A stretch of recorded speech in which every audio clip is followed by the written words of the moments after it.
तो यार अभी आज हम लोग अभी टॉपिक जो पढ़ाने जा रहा हूँ वो टॉपिक का नाम है एक्यूट पाइलोनेफ्राइटिस। एक्यूट पाइलोनेफ्राइटिस मतलब क्या होता है? ये पाइलो का मतलब होता है पस, नेफ्राइटिस तो किडनी में क्या होता है, पस फॉर्म हो जाता है, इन्फ्लामेशन हो जाता है, वहाँ पे इन्फेक्शन हो जाता है। बेसिकली किडनी में क्या होता है, इन्फेक्शन हो जाता है, इन्फ्लामेशन हो जाता है, तो इसको बोलते हैं एक्यूट पाइलोनेफ्राइटिस। अब बेसिकली ये इसका रीज़न क्या है, इसका ईटियोलॉजी क्या है? अगर ईटियोलॉजी की बात करें तो ईटियोलॉजी इसका बेसिकली जो मोस्ट कॉमन ईटियोलॉजी है होता है यूटीआई का इन्फेक्शन। तो इसी को यूरिनरी ट्रैक का इन्फेक्शन है, उसको ज़्यादा चांस है होने का। वो मोस्टली कौन से ऑर्गेनिज्म से होता है? ये होता है ई कोलाई से, ई कोलाई बैक्टीरिया से। ई कोलाई जो कि ग्राम निगेटिव बैक्टीरिया है उससे होता है। और भी जैसे ग्राम निगेटिव और भी बैक्टीरिया हो सकते हैं, जैसे प्रोटीएज हो गया, क्लिपजेला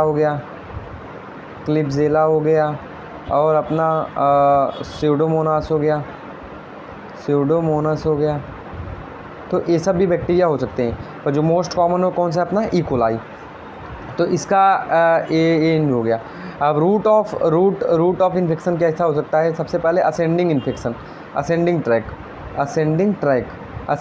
इन द सेंस कैसा, नीचे असेंडिंग ट्रैक, वो नीचे से ऊपर जाना इन्फेक्शन, तो इसको हम लोग बोलते हैं असेंडिंग ट्रैक इन्फेक्शन। जैसे अभी मैं ये बताता हूँ किडनी, तो यार स्ट्रक्चर पे ज़्यादा ध्यान नहीं देने, कंसेप्ट को ध्यान देने का है, स्ट्रक्चर मेरा उतना अच्छा नहीं है। तो अभी सपोज क्या हो गया कि यहाँ पे क्या, अगर ई कोलाई यहाँ पे ग्रो कर रहा है, तो यहाँ से अगर ऊपर चल जाए, यहाँ पे कोई ऑब्स्ट्रक्शन है तो यहाँ से अगर ऊपर चले जाए तो क्या होगा, इन्फेक्शन हो सकता है। या तो दूसरी चीज़ क्या हो सकता है, दूसरी चीज़ हो सकता है कि कभी कभी क्या होता है, अभी यूरिन में वो बैक्टीरिया है, यहाँ नीचे वो बैक्टीरिया है, तो बेसिकली क्या होता है, ब्लैडर में सपोज बैक्टीरिया है, तो यहाँ पे क्या आता है, यूरिन आता है, तो ज़्यादा यूरिन जब आता है तो यहाँ पे प्रेशर रेज होता है, तो यहाँ पे ज़्यादा प्रेशर रेज होता है, इंट्रावेसिकल प्रेशर रेज होता है। तो यहाँ पे यूरेटर में ना वॉल होती है जो कि प्रिवेंट करती है बैक फ्लो को, पर अगर ये वॉल अपना काम न कर पाए तो बैक फ्लो होगा, उसकी वजह से जो ब्लैडर का इन्फेक्शन है यहाँ पे पहुँच जाएगा। ऐसा बहुत सारी चीज़ें हो सकती हैं कि नीचे से ऊपर इन्फेक्शन पहुँच जाए। सपोज यहाँ पे यूरेथ्रल मीएटस है, इसमें एट्रेजिया हो जाए, और यहाँ पे अगर इन्फेक्शन है तो एट्रेजिया मतलब क्लोजिंग, तो भी बैक फ्लो मारेगा और इन्फेक्शन ऊपर की तरफ हो जाएगा। तो ये सबसे पहले असेंडिंग ट्रैक का इन्फेक्शन हो गया। तो ये सब असेंडिंग ट्रैक के इन्फेक्शन हो सकते हैं। अब एक और यार बहुत ही इंपॉर्टेंट बता रहा हूँ ना, एक होता है फीमेल में जो होता है फीमेल में होता है सबसे यूरेथ्राइटिस। तो फीमेल में यूरेथ्राइटिस हो जाता है। यूरेथ्राइटिस कौन करता है? यूटीआई कर देता है। क्यों फीमेल में यूरेथ्राइटिस ज़्यादा कॉमन होता है? क्योंकि जो फीमेल का यूरेथ्रा है कैसा होता है, शॉर्ट होता है। फीमेल का यूरेथ्रा शॉर्ट होता है, और ये मोस्टली कभी देखा जाता है, हनीमून मतलब जब कपल हनीमून पे जाते हैं और जब वो सेक्सुअल एक्ट करते हैं तो उसमें क्या हो जाता है, यूरेथ्रा जो होता है वहाँ पे इन्फेक्शन होने का चांस होता है, क्योंकि फीमेल का यूरेथ्रा शॉर्ट होता है। तो इसको हम लोग बोलते हैं हनीमून पाइलोनेफ्राइटिस भी इसको हम लोग बोलते हैं। तो किसी को यूरेथ्रा में इन्फेक्शन हो गया लेडी में, तो वो कहाँ पे जाएगा, वो ऊपर की तरफ जा सकता है।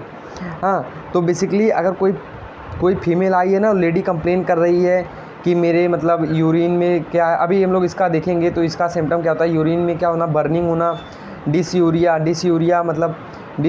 का मतलब क्या होता है, पेनफुल मिक्चुरेशन होना, और इंक्रीज फ्रीक्वेंसी ऑफ यूरिन होना, और दूसरा यहाँ पे लॉइन पेन और लंबर टेंडरनेस होना, और यहाँ पे फीवर होना विथ चिल्स और राइगर।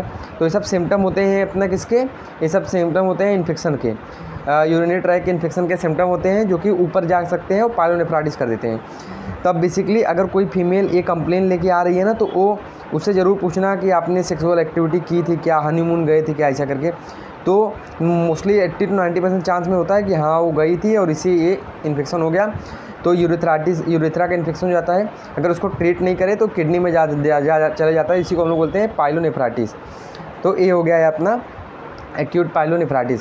अब इसका ट्रीटमेंट क्या होगा? इसका ट्रीटमेंट बहुत सिंपल है, इसमें हम लोग एंटीबायोटिक देते हैं, और बेसिकली एंटीबायोटिक सेंसिटिव कल्चर और सेंसिटिव टेस्ट करके हम लोग किया जाता है ट्रीटमेंट। पर बेसिकली जो मोस्ट कॉमन एंटीबायोटिक दी जाती है वो सिफिक्जीन उसको हम लोग दे देते हैं। सिफिक्जीन उसको हम लोग दे देते हैं पेशेंट को, क्योंकि हम लोग ज़्यादा वेट भी नहीं कर सकते हैं। उसके बाद अगर कल्चर कराना चाहे यूरिन कल्चर तो हम लोग करा सकते हैं, पर उसको सिफिक्जीन हम लोग टैबलेट दे देते हैं। तो this is all about the acute pyelonephritis. तो होप समझा होगा, और ये सब इसके सिम्टम्स हो गए। तो अभी हम लोग मिलते हैं नेक्स्ट वीडियो में।